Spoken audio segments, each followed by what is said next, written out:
Welcome to the Power Files, an initiative that's designed to inspire, motivate, and educate towards a more meaningful, richer, and fulfilling life, both as an individual and as a believer in Jesus Christ. This series is going to be filled with principles and action points that I'm sure you will find useful and empowering. In this first session, I want to give an overview of what's ahead in this short series. For the following sessions, we'll be zooming in on maximizing your lockdown. And the concept is that we're looking to see how we can make the most of what we've got. We are right now in the middle of a pandemic that is challenging the normal pattern of life as we have come to know it.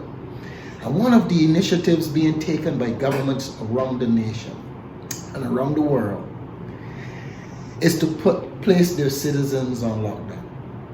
I, therefore, want to inspire you during this lockdown to take the opportunity to invest in the things that really matter during this crucial time.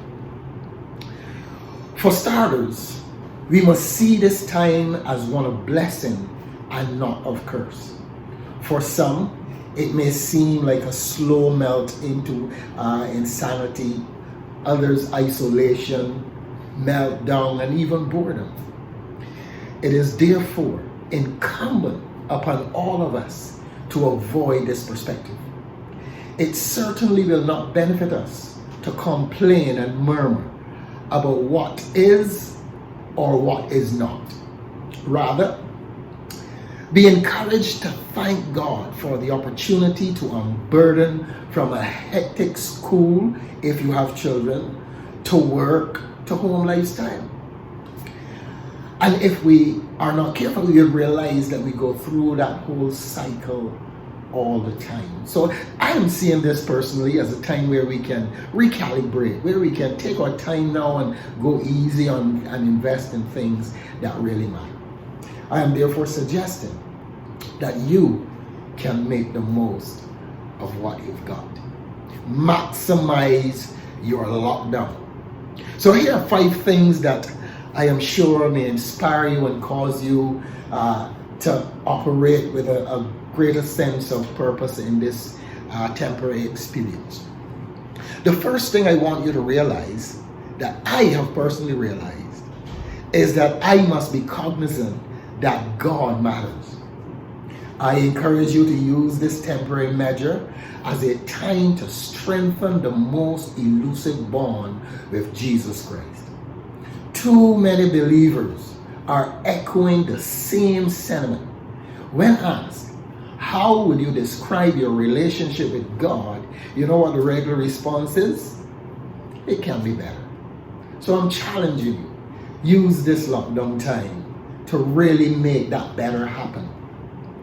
The second thing I want to encourage is that not only does God matter, but family matters. It is truly where the heart is. Keep the family strong and strengthen that bond. Proverbs 11:29 says, whoever troubles his own household will inherit the wind, and the fool will be servant to the wise in heart. So let's pick sense from that. The third thing I want to make you cognizant of is that church matters. There is always a need to stay connected to those of like faith, especially with the 99% of the world being stricken by worry, by isolation, by boredom, by panic, by paralysis, and by fear. I bring your attention to Hebrews 10:25.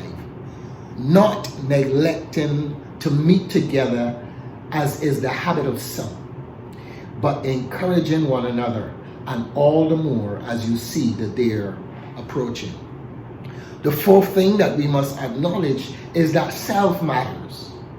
Don't forget yourself. The Word of God did not leave self out of the picture.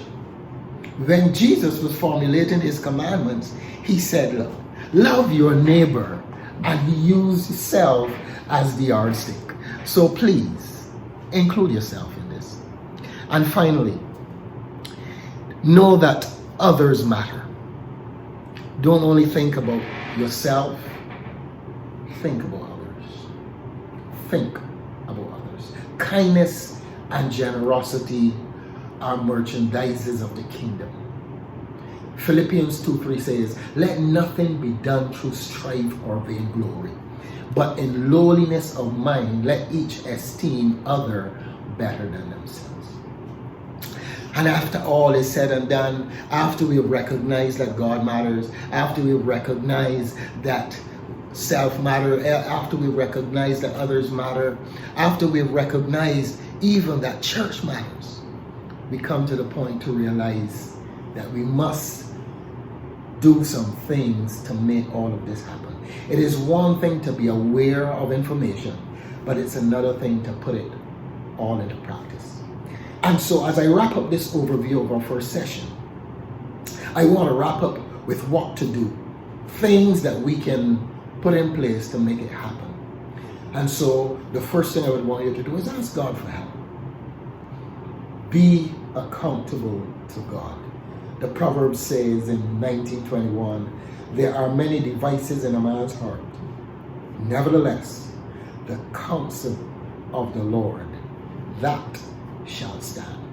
So please remember to WhatsApp a friend, call a friend, and let them know that the Access File series is on and we're looking at making the most of what you've got.